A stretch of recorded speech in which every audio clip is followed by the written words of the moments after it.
Soybean korma এইভাবে বানিয়ে খেলে মাংস ছেড়ে খাবেন।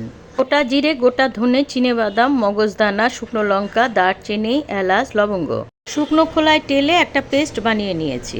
সোয়াবিনটা সিদ্ধ করে নিগড়ে জলটা বার করে নিয়েছি। হলুদ, নুন, ময়দা দিয়ে ভালো করে মাখিয়ে ভেজে নেব। যারা মাংস খান না তারা এইভাবে রান্না করে খেয়ে দেখবেন, অপূর্ব লাগে। আমি এর মধ্যে একটু আলু দেব, তাই আলুগুলোকেও ভেজে তুলে নিলাম। এবার ওই তেলেই বড় দুটো পেঁয়াজ পেস্ট দিয়ে দেবো।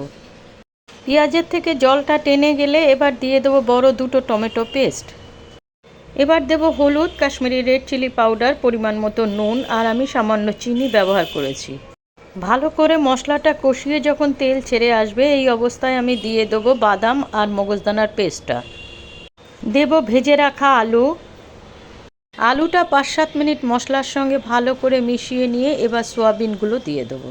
আলুটা সিদ্ধ হতে সময় নেবে, তাই ওটা একটু আগে দিয়েছি। এবার দিয়ে দেবো পরিমাণ মতন জল। আমি এখানে 2 কাপ জল ব্যবহার করেছি। 1 কাপ মশলা ধোয়া জল, 1 কাপ এমনি জল। জলটা ফুটে আসলে পরে 15 মিনিট স্লো ফায়ার করে ঢেকে দিলেই তৈরি হয়ে গেল সোয়াবিন কোরমা। ভাত, রুটি, পরোটা সব কিছু দিয়ে জমে যাবে। ভিডিওটি ভালো লাগলে পাশে থাকবেন।